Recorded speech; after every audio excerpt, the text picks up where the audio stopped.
Look, I like that one. I like that. I would. Ah! Now I could wear that anyway. That's. Ah! Ah! Ah!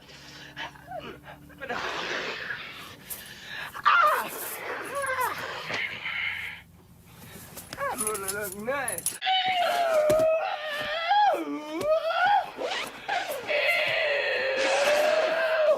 Well, thank you very much. It feels good to be back here at the Club Tokyo. Hi, how you doing? Where you from? What do you do for a living? 9 o'clock? Shit! 9 o'clock! God damn it! Ah!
What's going on, guys? Bart here with Tully Television. I want to thank you for stopping by, commenting, liking, sharing all that beautiful YouTube stuff. I hope that today is the day we earn your subscription. That subscription bar is right down below.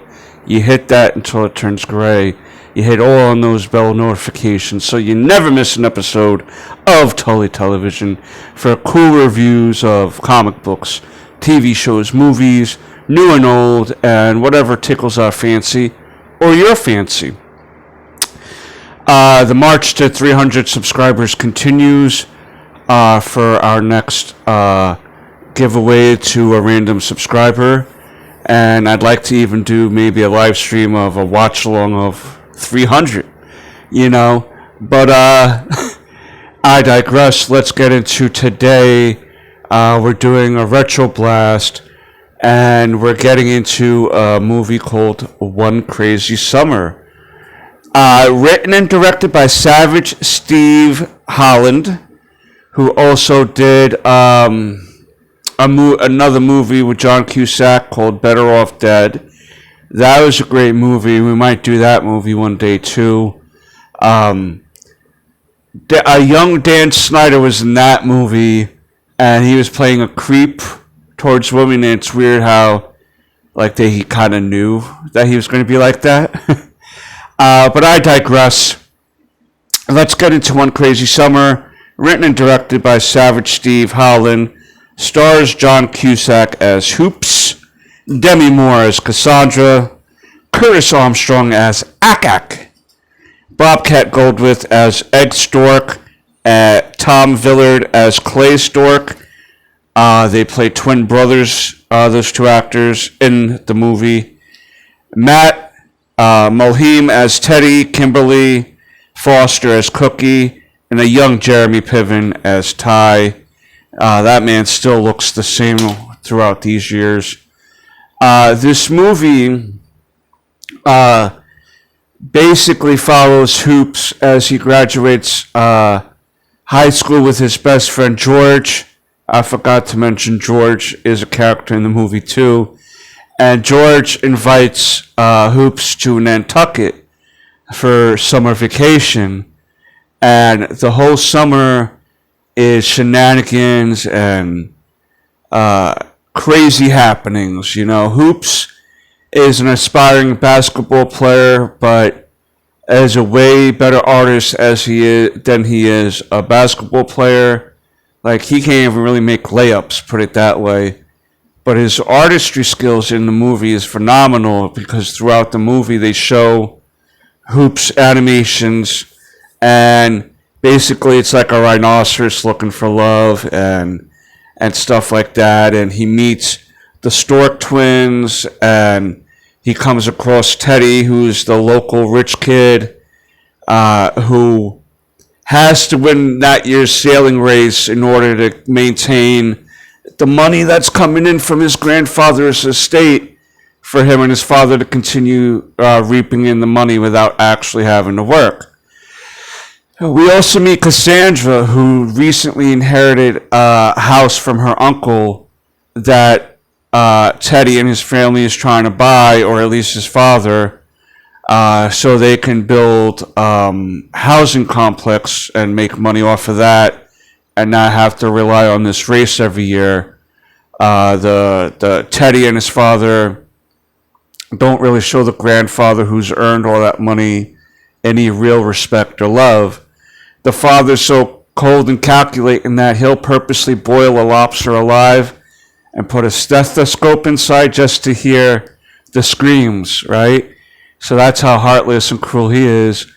And the Stork brothers work for Teddy by doing random odd jobs for him, and he treats them very badly because they're good-natured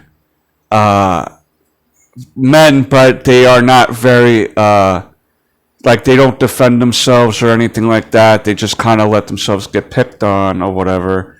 And Ak is another friend of theirs who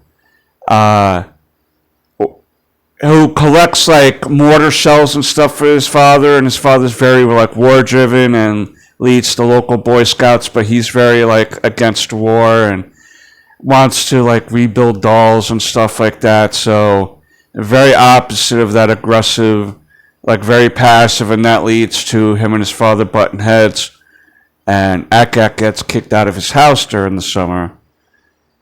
There's George has a crazy uncle who's trying to win this radio station contest for $1 million, and he's been trying to do this for years.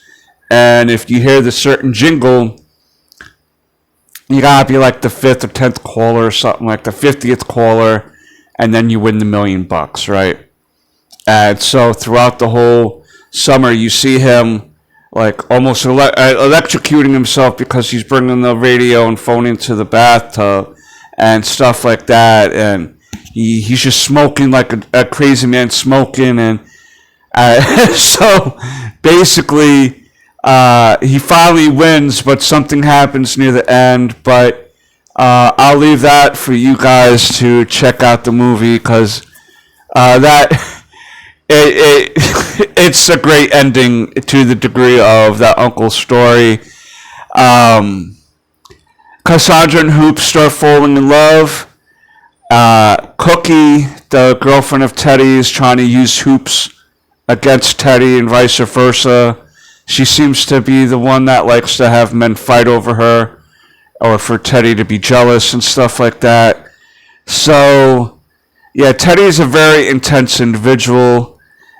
And once he finds out Cookie is out on some drive-in date with Hoops, where Hoops is like, he kind of gave up being with Cassandra that night at her performance, and he felt really bad about that, and he wound up really helping her and the friends, and the main goal is for her to put on a show so she can make enough money to buy the uncle's house, so that the father and Teddy don't buy the house, for the nefarious purposes.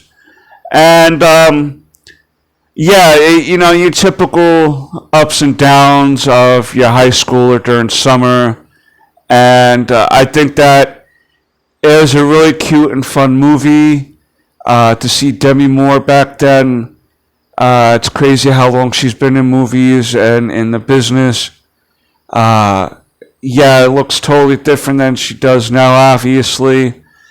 John Cusack, Bobcat Goldthwait, man. Some of these guys and this lady have been in the business forever.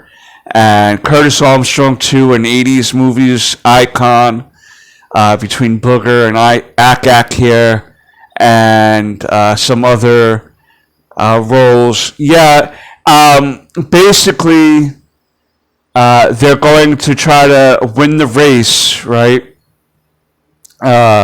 Against Teddy, so they can use the trophy in exchange for the house. Also, and yeah, you know, they do the typical 80s montage of this and that, and Hoops finally redeems himself via basketball.